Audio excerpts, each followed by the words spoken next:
Guy. Wala, sorry, hindi ko nasagot. Wala pa ka walang kwenta ko talagang sumagot. Diyos ko, tapusin na natin itong vlog na to. Wala pa ka walang kwenta. Charot. Good morning! Good morning, everyone! My name is Ken, and these are my thoughts, and welcome back to my channel. If bago kayo sa channel kong to, don't forget to click subscribe and click the notification button. And today's episode, my objective is mas makilala nyo pa ako sa pamamagitan ng mga tanong. Siyempre, tanong na ni-ready ng aking manager. So, hello, best. And of course, gamit din ang aking mga social media sa pamamagitan ng Instagram at KenThoughts, na kung saan nag-ask ako or ask me anything, nasasagutin ko dito sa vlog. At ngayon, ito ang panahon para sagutin ko yung mga tanong ko. So, eto na nga. Umpisahan na natin. Ang awkward ko pala. Hindi ko ano kung bakit.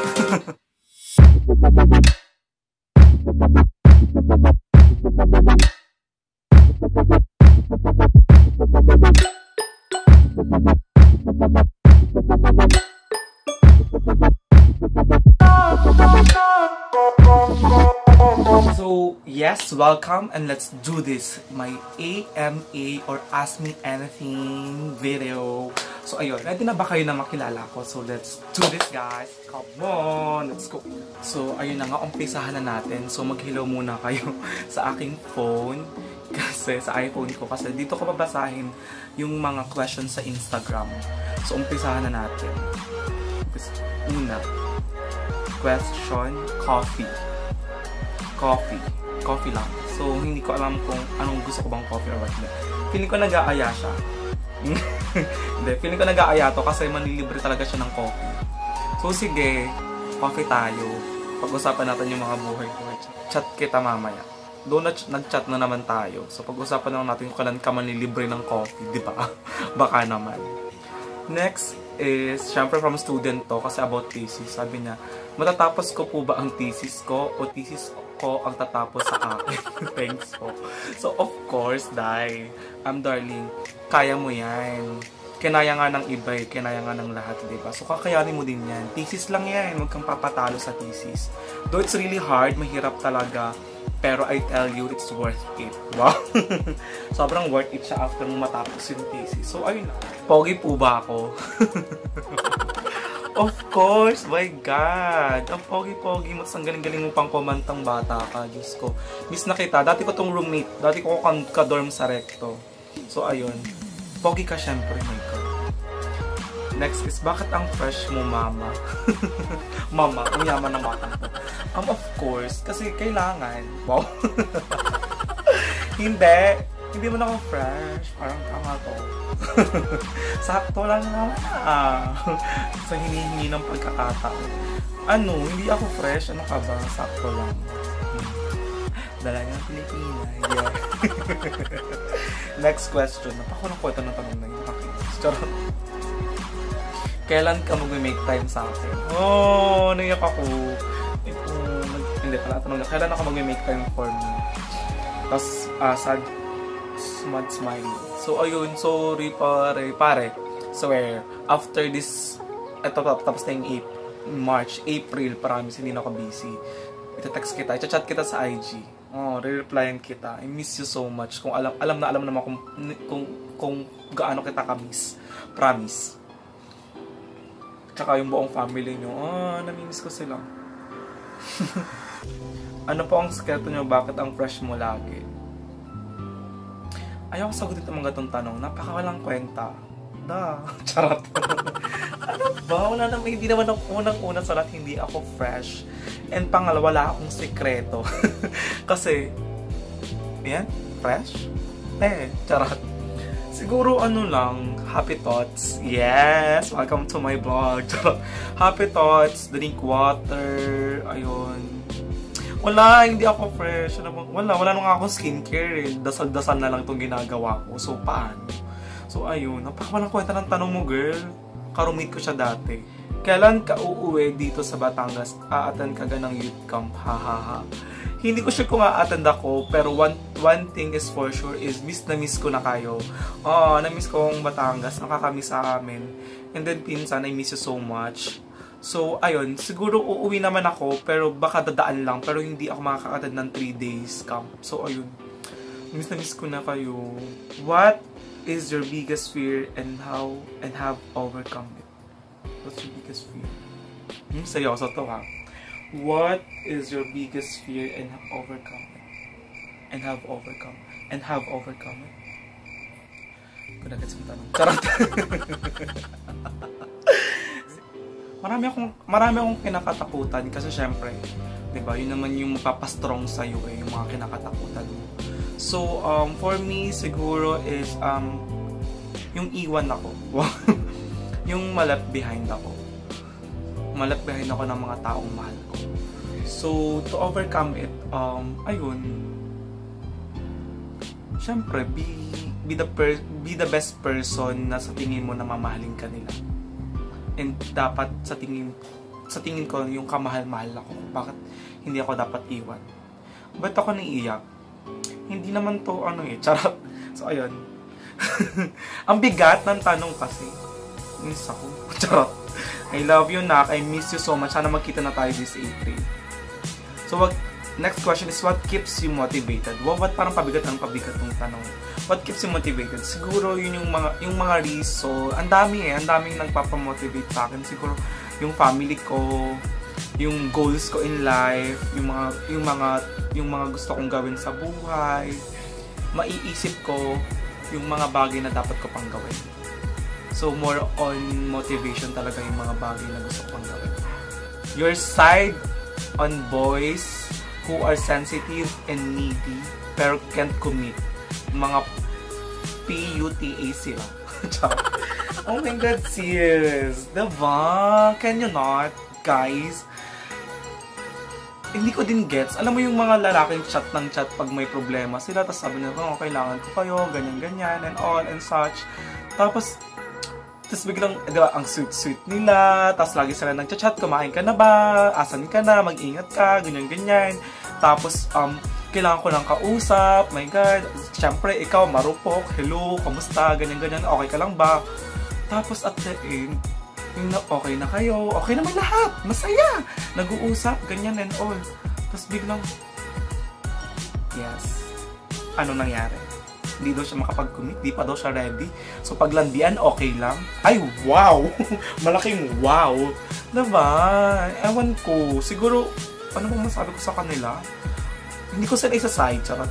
Bala sila, parang ano lang sa akin is, kung hindi ka pa ready, siguro, syempre hindi naman natin mapipilit yung guy na, uy, maging ready ka na kasi ready na ako, diba? Parang, ang pangit naman yung maging one-sided yun, ang sakit-sakit din nun kasi, diba? Naranasan ko na yun, charot.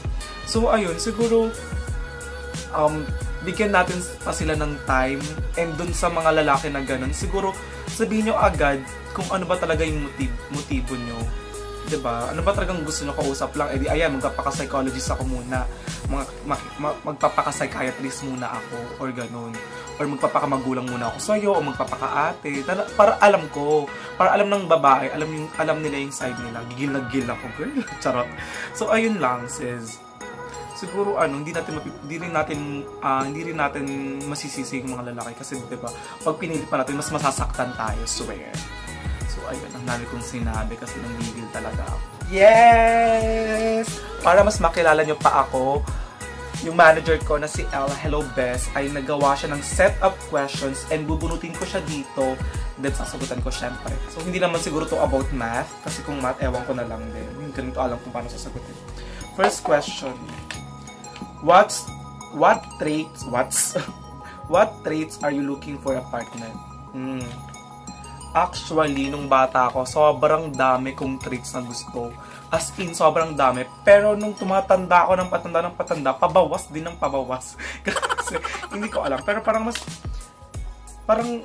wala eh. Kung mahal mo talaga, tatanggapin mo yung isang tao kahit ano pa man siya, kahit sino pa man siya. So, ayun. Siguro traits lang na gusto ko is yung mahilig din sa coffee. So, traits ba yun? Hindi traits. Siguro, understanding na lang. Gusto ko yung naiintindihan niya ako, naiintindihan niya yung mga bagay-bagay. Understanding. Okay. Ano ko sinabi? Diyos ko. Next question. Ay, lumipad. lumipad siya. Next question. Kung gagawa ka ng Filipino superhero, ano ang pangalan and powers nito? Magandang question ah. Interesting. Siguro, since wala pa namang baklang superhero bukod kay Gaganda Rapid, diba? Yung kay Vice. Pero hindi pa naman siya ganun kaseryoso na superhero talaga. So, gusto ko na baklang superhero, siguro, si Baklita. Baklita! Ganun, diba? Si Baklita. And then, yung powers niya is siguro, siyempre malakas siya, ganyan-ganyan, kasi bakla siya. Wow. Siguro, gusto ko yung nagpapagaling. Nagpapagaling ng may sakit, ng mga nararamdaman. Ganun. Oo. Diba? Parang, marami na kasi mga nagpa-fight-fight eh. Ayoko nang fight-fight ganyan. Siguro, tagagamot na lang kami mga bakla. Charot. Ayun lang. That's my answer. Next question. Oh my God, my hair. Nice, good job. Wow. Love or career? Love or career? Sa ngayon at this point of my life, it's career. Kasi sa edad kong I'm 24, syempre I'm building my career. Diba? Medyo, diba, na-stress pa nga ako kung ano ba talagang gusto ko sa career ko. So, ayun. Career. At saka wala pa namang love, kaya never yung magiging option ngayon. Charot. Next question. Ay, ang haba naman ito. Ay! Makakagulat yung question. Aamin ka ba kapag sinabi ng taong mahal mo na gusto ka rin niya, kung gusto ka rin niya, o mas pipiliin mo ang friendship ninyo because it lasts forever? Siguro ikakontradict ko muna itong question, itong last statement na because it lasts forever. First of all, yung love, nag-last din naman siya forever, di ba? Hindi naman nawawala yung pagmamahal. So siguro ang gusto lang siguro na itanong dito is, syempre yung relationship niyo as best friend, as magkaibigan. Siguro para sa akin, hindi para sa iyo. Para sa akin, oo. Kasi kaduwagan yun eh. Feeling ko kaduwagan yun kapag hindi pa ako umamin. Kung gusto niya rin naman ako. Sayang naman kung hindi namin itatry. And kung hindi mag-work, hindi talaga kami para sa isa't isa.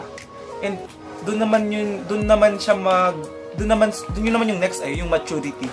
Kung after ba nung hindi mag-work, hindi na kayo magiging friends. Diba?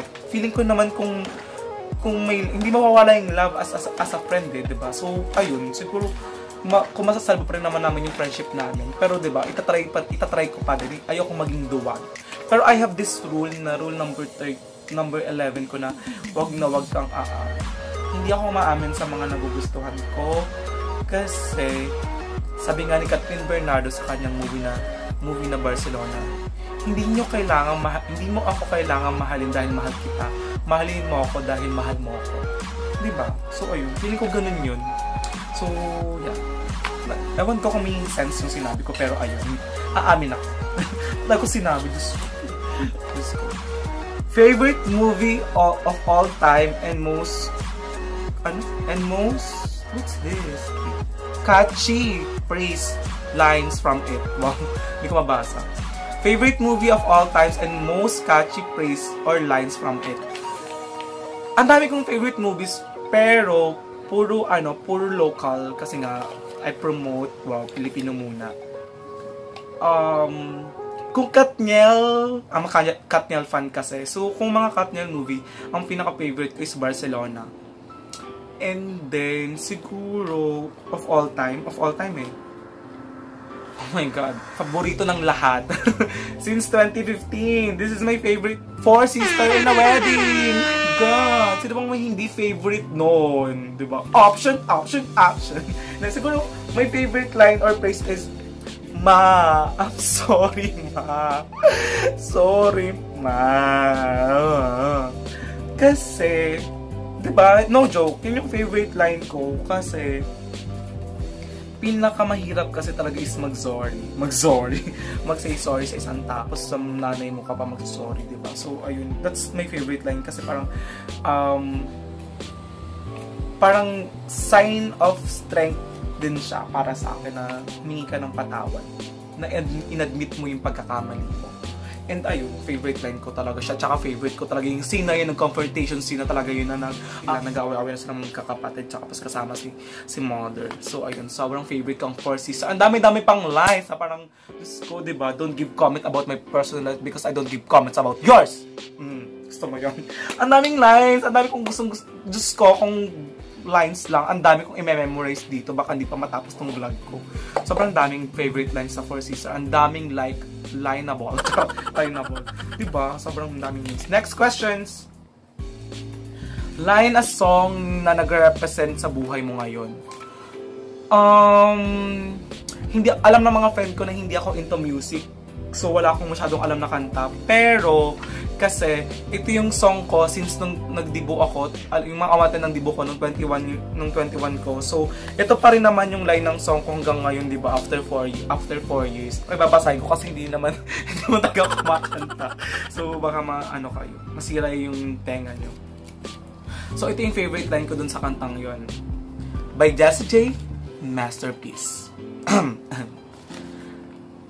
I still fall on my face sometimes and I can't color inside the lines cause I'm perfectly incomplete. I'm still working on my masterpiece and I wanna hang out with the greats. Got a way to go but it's worth the wait. No, you haven't seen the best of me.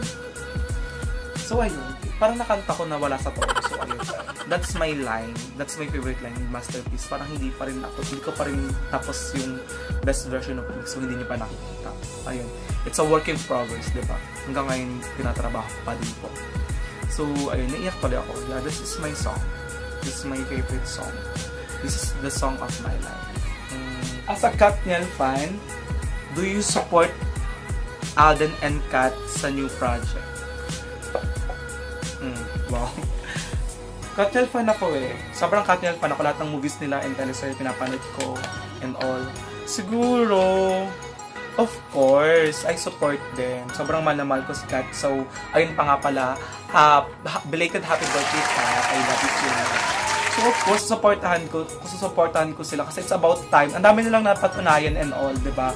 So, sa pag-move on, ano ang pinakamasakit na stage? Lahat. Charot. Masakit naman lahat eh. Siguro masakit na. Pero pinakamasakit. The most painful for me is acceptance. Ayun. Siguro yun. Yung i-accept mo na yung mga bagay-bagay na wala na talaga. Na hindi na talaga kaya. But, yun din yung stage na yun na pag nag-get over mo na yun, oh my God. Okay ka na. Na-accept mo na yung mga bagay-bagay eh. Diba? So, acceptance for me. Next question. Food na di mo kayang kainin. I'm sorry guys, I don't beef. I don't beef talaga. Kasi ang mahal. Hindi ko alam. Kasi ang weird. Kasi nung bata ako, tuwing kumakain ako ng beef is nananaginip ako ng sinusuwag ako ng baka. Yung inaaway ako ng baka. So ayun, simula nun hindi na ako makain ng baka. Tapos ayoko din ng amoy. Ayoko din ng yung parang ang mantika niya, mamantika na yung mukha ko, mamantika pa yung kakainin ko. Charot. Parang ganong feeling. So, ewan ko. Kaya hindi ako kumakain ng beef. Alamin ng mga friends ko, kahit pag nagsasanggip kami, Diyos ko, hindi kumakain ng beef talaga. Puro pork lang. Next question. Attitude na ayaw mo sa tao. Attitude na ayaw ko sa tao. Ang ingay ng bata, nang gigigil ako, naririnig dito.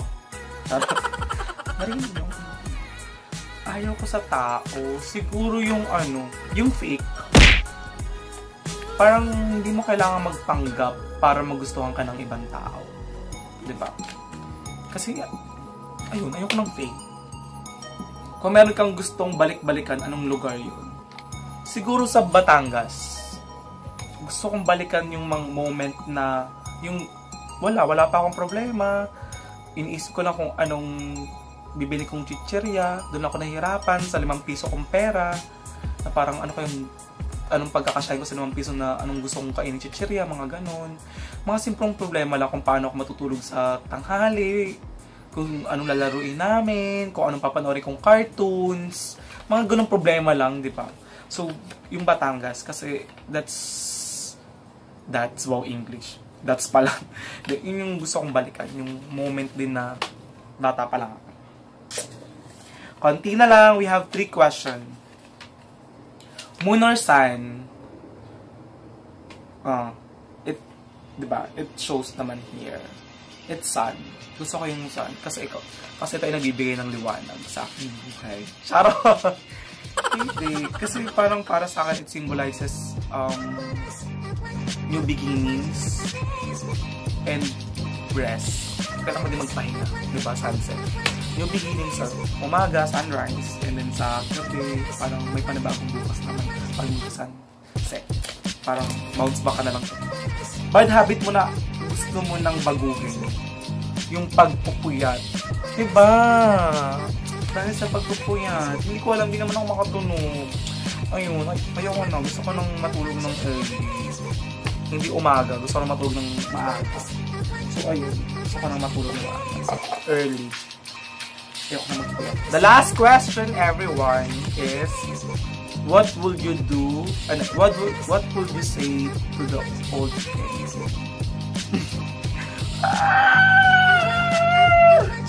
Naiyak ako po.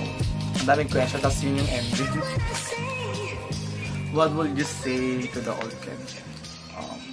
Ken, I hope na naging proud ka sa kung sino man si Ken ngayon. And ang dami mo nang pinagdaanan, ang daming pagsubok na nalampasan mo. So, alam ko nakakayanin pa ng bagong Ken. Ng better Ken. No? Tapos, ayun. Sana naging masaya ka. Namimiss kita. Namimiss ko na yung old Ken. Pero masaya. Masaya naman yung new Ken.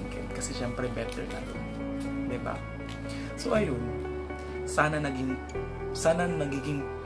proud.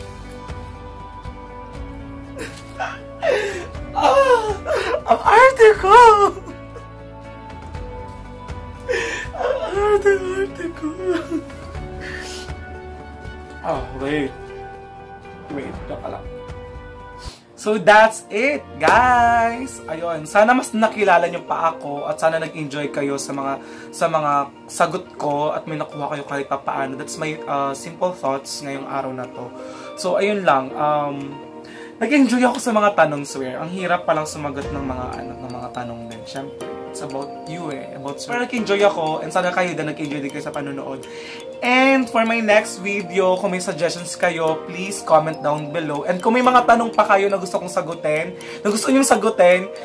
comment nyo lang din. And ayun lang, siguro, sana mas makilala nyo pa ako sa mga darating ko pang mga vlog. And sobrang nag-i-enjoy ako, promise. So ayun lang, I love you guys. And always, if they can, we also can. And of course, I can! Kayang-kaya ko to. Kaya natin tong lahat. So, ayun lang. Thank you so much. And don't forget to subscribe and like this video.